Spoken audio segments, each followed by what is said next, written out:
On les nomme depuis le début, alors vous allez les voir, les entendre, ces deux femmes, puisque avant d'aborder l'axe 1, on vous propose de revoir quelques jalons importants. Tout d'abord, comment le droit international protège-t-il et favorise-t-il les expressions culturelles des migrants? Et j'invite Ivana Otasevich à s'approcher. Elle nous en donne un bref aperçu. Alors, elle est directrice adjointe et coordonnatrice de la chaire UNESCO sur la diversité des expressions culturelles. Ivana, voilà, c'est votre moment de gloire. Et ensuite, ce sera celui de Hélène. Merci beaucoup. Bonjour à tous. Alors, aujourd'hui, on peut dire que l'un des enjeux les plus importants concernant les migrants est d'une part leur intégration dans la vie économique, sociale et culturelle de la société d'accueil, mais aussi d'autre part la préservation de leur propre mode de vie, de leur identité culturelle. De même, l'un des gros défis auxquels sont confrontés les États, c'est de trouver un équilibre entre ces deux côtés. Certains instruments internationaux, dont l'exemple de la Convention internationale sur la protection des droits de tous les travailleurs migrants et des membres de leurs familles adoptée en 1990 par l'Organisation des Nations Unies, demandent aux États le respect de l'identité culturelle de tous les travailleurs migrants, également des membres de leur famille, mais également prévoit l'obligation à l'égard des travailleurs migrants de respecter l'identité culturelle des habitants de l'état d'emploi ou encore d'accueil. Et donc, c'est ici où on voit la recherche de cet équilibre.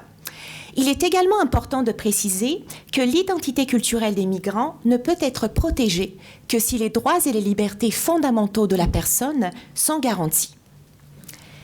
Tels que déjà reconnus par plusieurs instruments internationaux, dont les résolutions onusiennes intitulées « Les droits de l'homme et la diversité culturelle », le respect des droits culturels de tous, la préservation de l'identité culturelle des différents groupes ou encore des communautés d'individus présents sur un territoire donné, garantit le respect de la diversité culturelle, renforce le pluralisme culturel et surtout contribue à la paix et à la cohésion sociale. Le droit international reconnaît aux migrants le droit de participer à la vie culturelle et demande aux États le respect de l'identité culturelle de ces derniers, qui comprend également la promotion et la protection de leurs expressions culturelles. Plus précisément, ces groupes doivent avoir accès aux expressions culturelles de la société d'accueil où ils se trouvent, mais également l'accès à leurs propres expressions culturelles. Donc, ils doivent bénéficier du droit de créer, de produire, de diffuser, de distribuer et de consommer leurs propres biens et services culturels, ce qui peut englober par exemple les œuvres audiovisuelles, les chaînes de radio, les périodiques ou encore les journaux. À l'heure actuelle, les droits culturels des migrants sont protégés par plusieurs instruments internationaux relevant des différents domaines du droit international, comme le droit de la personne, le droit du travail ou encore le droit international de la culture. En droit international des droits de la personne, tout d'abord, la protection du droit à l'identité culturelle des migrants est surtout mise de l'avant par l'article 15, paragraphe 1, alinéa A du Pacte international relatif aux droits économiques, sociaux et culturels de 1966. Cette disposition reconnaît le droit à chacun de participer à la vie culturelle de la société. Dans son observation générale numéro 21, adoptée en 2009 par le Comité des droits économiques, sociaux et culturels, donc ce comité a affirmé que la culture, dans son sens large, comprend toutes les manifestations de l'activité humaine permettant aux individus d'exprimer et de construire leur identité. À cette occasion, le comité a mis l'accent sur la dimension individuelle de la culture, tout en gardant bien sûr sa dimension collective. Et donc, il est indispensable à ce que chacun, et non seulement des personnes appartenant aux peuples autochtones ou aux minorités nationales, puissent bénéficier de ce droit de participer à la vie culturelle. Le comité a ainsi affirmé que l'obligation de l'État de respecter donc ce droit donc de participer à la vie culturelle comprend l'adoption des mesures spécifiques visant à permettre le respect du droit à chacun de choisir, définir et exprimer leur propre identité culturelle. Et c'est surtout la reconnaissance en droit international, donc de ce droit à l'identité culturelle, qui ouvre quelques importantes perspectives pour la protection de l'identité culturelle des migrants et également de leurs expressions culturelles. Alors, quelques mots à présent, donc de quelle façon également le droit international de la culture protège les expressions culturelles des migrants. Je vais également peut-être revenir sur certains aspects déjà dits par professeur Guévremont, mais je pense que c'est assez important de s'attarder sur ces quelques dispositions clés de cette norme juridique. Alors, comme vous l'avez déjà entendu, donc le dernier instrument juridique dans le domaine de la culture qui a été adopté par l'UNESCO en 2005 est la Convention sur la protection et la promotion de la diversité des expressions culturelles en 2005. Cette norme juridique incite les parties à préserver l'identité culturelle et à promouvoir les droits culturels des membres des minorités nationales, des communautés culturelles et des groupes sociaux se trouvant sur le territoire national des États parties. Alors, à titre de rappel, la Convention de 2005 est ratifiée aujourd'hui par 147 États et l'Union européenne, donc ça fait en tout 148 parties. Cet instrument reconnaît la double valeur, donc la valeur économique et les valeurs culturelles des activités, biens et services culturels en tant que vecteur d'identité, de sens et de valeur. De même, cet instrument réaffirme le droit souverain des États à maintenir, adopter et mettre en œuvre les politiques et les mesures qu'ils jugent appropriées pour la protection et la promotion donc, de la diversité des expressions culturelles sur leur territoire. Alors j'aimerais donc revenir encore une fois sur donc une disposition importante de cet instrument qui est l'article 7 et donc qui met l'accent sur les mesures spécifiques à prendre par les parties pour faire avancer et stimuler la création des expressions culturelles sur leur territoire et également pour faciliter l'accès à ces expressions. Cet article souligne donc que les bénéficiaires de la prestation sont des individus, des groupes sociaux, y compris donc des personnes appartenant à des minorités nationales. Également, un autre article important à prendre en compte, c'est l'article 8. L'article 8 réaffirme et légitime le droit des parties à la Convention de 2005 d'adopter donc des mesures destinées à protéger et à préserver les expressions culturelles se trouvant sur son territoire qui sont soumises à un risque d'extinction ou encore à une grave menace. Cela est particulièrement préoccupant dans le cas des expressions culturelles des migrants qui, justement, ne peuvent pas trouver la place sur les marchés nationaux, régionaux, voire même internationaux. Également, l'article 10 de cet même instrument juridique demande aux parties de promouvoir et de développer une compréhension de l'importance de la protection et de la promotion de la diversité des expressions culturelles, notamment par le biais de programmes d'éducation et de sensibilisation du public. Comme vous le savez, la promotion et le respect des droits culturels et de l'identité culturelle des migrants par le biais des programmes scolaires et d'autres stratégies éducatives nationales contribuent à leur meilleure intégration au sein de la société d'accueil.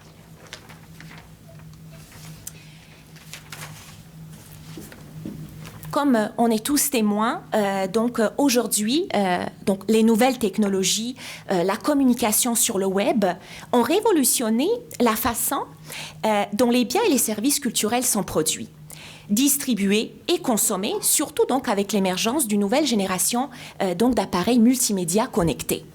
Et donc plusieurs questions peuvent se poser. Par exemple, on peut se demander dans quelle mesure les nouvelles technologies et les nouveaux médias contribuent aujourd'hui à la protection et à la promotion des expressions culturelles des migrants. Quel est le rôle de la Convention de 2005 joué dans ce domaine? Plus spécifiquement, est-ce que les nouveaux médias publics, y compris bien sûr les radiodiffuseurs publics, offrent du contenu culturel des migrants? Est-ce qu'ils offrent des possibilités pour la création et la production de ce type de contenu culturel? Alors, il est à affirmer que l'ensemble des engagements, donc l'ensemble des dispositions de la Convention de 2005 de l'UNESCO, sont pleinement applicables dans l'environnement numérique. Et donc, de ce fait, en juin 2017, les parties à la Convention de 2005 ont adopté les directives opérationnelles relatives à la mise en œuvre de la Convention dans l'environnement numérique.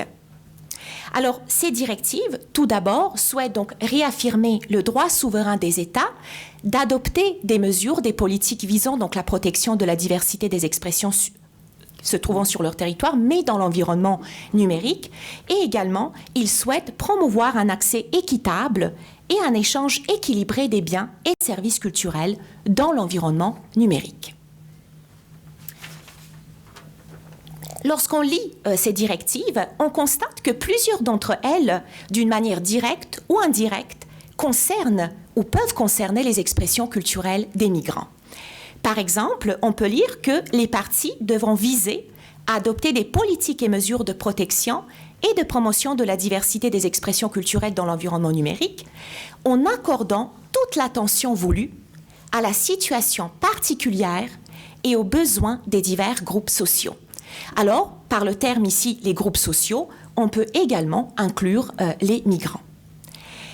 Ces politiques et ces mesures devront bien sûr viser à englober tous les domaines, donc la création, la production, la distribution, la diffusion et l'accès, en tenant compte des changements profonds de la chaîne des valeurs et également l'arrivée des nouveaux acteurs dans le monde virtuel.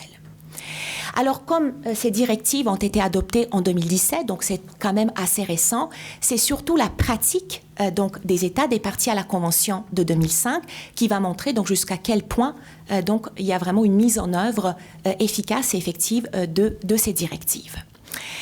Alors, je vais m'arrêter maintenant, pour l'instant, donc dans ma présentation. J'espère que ça va constituer peut-être une base ou au moins quelques pistes de réflexion pour les prochaines discussions qui vont avoir lieu donc dans les 2 axes à venir. Merci beaucoup. Merci beaucoup Ivana. Merci. Voilà pour les outils internationaux et ce qu'ils prévoient. Alors, j'invite maintenant Hélène Giguère à s'approcher. Hélène qui va nous rappeler un peu les projets du CELAT et toujours sur cette dynamique patrimoine national, intégration des migrants. Hélène qui est coordonnatrice scientifique du CELAT. Alors, pourquoi est-ce que le CELAT s'intéresse autant à cet enjeu? Évidemment, c'est dans le droit fil de la mission fondamentale du CELAT, mais à la lumière des enjeux de 2019-2020. Hélène Giguère. Bonjour, ça me fait vraiment très plaisir de vous voir ici rassemblés et d'être présente avec vous. Effectivement, donc, c'est un peu naturel, les thématiques dans lesquelles le CELAT s'implique maintenant. Ça correspond avec son évolution propre, mais aussi l'évolution de la société québécoise. Je voulais vous parler un petit peu du CELAT. Donc, le CELAT se compose de 32 chercheurs qui sont des membres permanents. Il y a plusieurs étudiants gradués aussi, des stagiaires postdoctoraux qui s'ajoutent à ce nombre et qui apportent beaucoup de dynamisme à notre centre. Ça nous oblige à nous renouveler continuellement. La diversité des disciplines qui sont représentées est vraiment très importante. Donc, on passe de la muséologie à l'archéologie, la géographie, l'anthropologie, l'histoire, les arts, les médias, les communications. Et tout ça, ça impose un effort à chacun pour sortir de ses propres sentiers balisés, pour s'aventurer dans un dialogue qui n'est pas toujours simple. C'est un peu notre vivre ensemble à une autre échelle. La plupart de nos membres développent des projets dans lesquels la vision du vivre ensemble inclut à la fois les personnes immigrantes, mais aussi les peuples autochtones, les minorités de genre et les personnes, toutes personnes qui comportent des particularités physiologiques qui peuvent entraîner aussi des ajustements sociaux. Je vais vous présenter 2 projets importants parmi les nombreux projets du CELAT parce qu'ils démontrent bien notre implication, pas seulement dans le milieu universitaire de la recherche, mais également au sein de la société québécoise. Et je pense que c'est très important de le souligner ici. Donc, l'été dernier, la 2e édition de l'Université populaire, que nous appelons maintenant affectueusement l'UPOP, visait à rejoindre la population québécoise par le biais de kiosques de création artistique, de démarches scientifiques qui abordaient, sous des angles bien différents, la question du vivre ensemble. Certains d'entre vous, d'ailleurs, étaient présents lors de cette journée. Des conférences étaient présentées en plein air et invitaient des personnes qui sont étrangères au milieu universitaire à participer à une réflexion collective sur notre devenir en commun. Cet effort déployé pour sortir les chercheurs à l'extérieur des murs universitaires est une des orientations dont le CELAT est très fier. Nous préparons déjà la programmation pour l'été prochain. Avis à ceux qui ont des idées. Une autre belle implication du CELAT, c'est l'école d'été. Depuis un peu plus de 8 ans, le CELAT propose une école d'été en partenariat avec le Musée de la Civilisation. Cette formation s'adresse aux étudiants issus de toutes les universités, mais également aux professionnels du musée et à toute personne ayant un intérêt pour les sujets proposés. Au printemps 2020, l'école d'été pourra compter sur un partenariat additionnel, dont nous sommes vraiment très fiers. C'est le Centre multiethnique de Québec. Je remercie Mme Battisti, d'ailleurs, d'avoir accepté l'invitation aujourd'hui. Ce partenariat nous permet d'offrir dans les meilleures conditions une formation sur la collecte de récits de vie de migration et la mise en valeur d'objets témoignant de l'expérience migratoire. Ce projet s'inscrit aussi dans une mouvance internationale, dans un projet qui est beaucoup plus vaste, dont je ne parlerai pas ici. Mais donc, seulement penser que, oui, à Québec, on essaie d'ouvrir les murs, de développer des projets comme ceux-là, mais ça s'inscrit également dans un échange qui a lieu avec l'Allemagne, avec la France, avec certains pays africains également. Donc, dans le cadre de notre école d'été, un jumelage entre les étudiants inscrits et des personnes issues de l'immigration récente permettra de concevoir une vitrine d'exposition, inscrivant dès lors l'expérience de la migration au cœur d'un musée national. Cette expérience initiera aussi la collecte de données sur la contribution des nouveaux arrivants à la société que nous sommes en train de créer ensemble. Le travail sur leurs objets, témoignant de leur parcours, coïncide également avec l'intention du musée de revoir ses collections nationales afin de mieux témoigner des différentes vagues de l'immigration et de leur apport au développement de la société québécoise. Notamment, en revoyant, je me permets de l'annoncer un peu, le traitement de l'exposition du temps des Québécois. Quoi de plus symbolique alors pour des personnes immigrantes que de voir leur histoire intégrer la collection de leur pays d'accueil? Quoi de plus symbolique aussi pour une société que d'accepter de revoir son histoire pour que se racontent les diverses voix qui sillonnent ses rues? Ce partenariat entre le Centre multiethnique de Québec, le Musée de la Civilisation et le CELAT vise donc à générer des retombées positives concrètes au sein de la Ville de Québec en élargissant nos rayons d'action à l'extérieur de nos murs institutionnels respectifs pour devenir ensemble des acteurs de changement dans tous les arrondissements. J'aimerais terminer cette introduction en vous présentant ma petite motivation personnelle à m'appliquer dans cette journée. Ma motivation s'appelle Ilham. Ilham Salem. Ilham devait être avec nous aujourd'hui. Voilà. Mais sa fille, Myriam, de 30 ans, allait obtenir sa citoyenneté canadienne aujourd'hui. Alors, c'est pour cette raison qu'elles ne sont pas présentes. Pour dresser un bref portrait, donc j'ai connu Myriam il y a 6 mois environ, mais elle avait besoin d'accompagnement. Et c'est alors qu'elle m'a fait connaître sa famille syrienne. Sa famille est arrivée ici par un parrainage privé, ce qui comporte des difficultés particulières, il y a 4 ans. Ses parents sont diplômés en agronomie et ils possédaient plusieurs hôtels à Alep, en Syrie. C'est donc dire que leur niveau de vie a drastiquement changé de leur niveau en Syrie jusqu'à leur arrivée ici au Québec. Le père de famille doit travailler au salaire minimum. Sa mère ne peut pas travailler, elle ne domine pas encore le français et se dévoue complètement à soutenir ses 3 filles qui sont en formation universitaire. Devant le sacrifice de cette femme pour ses filles, peut-être que je me suis projetée en elle, je ne sais pas. Je me demande ce qui pourrait bien lui permettre de se réapproprier sa vie, de rattacher les fils de sa propre existence, de son propre récit. C'est à ce moment que j'apprends qu'elle peint. Non seulement elle aime peindre, mais elle a de nombreux tableaux qui ornent encore les murs de son hôtel abandonné à Alep. D'autres sont demeurés dans les demeures familiales. Je me suis donc mise à chercher des organismes qui pourraient soutenir l'achat de matériel ou l'accès à un atelier où elle pourrait avoir assez d'espace pour peindre. Les besoins primaires des immigrants sont tellement importants surtout à Montréal, que j'avais presque honte de demander un accès à l'expression artistique. Et puis voilà, j'ai reçu en septembre dernier un message m'informant que Myriam avait réussi à acheter un peu de matériel de peinture pour sa mère, qui s'est remis à peindre dans un des coins de leur petit appartement. En organisant cette journée d'études, j'ai donc tenté de recenser quelques photos prises à l'envolée de ces toiles abandonnées en Syrie. Elles ont fait cette recherche pour nous. Et donc, Ilham m'a envoyé aussi, et vous le verrez à la toute fin, le premier tableau réalisé par sa mère en terre québécoise. Ces tableaux-ci sont ceux qu'elle a laissés en Syrie. Donc, il y a parfois un flash là, de la caméra. Donc, on voit un style différent.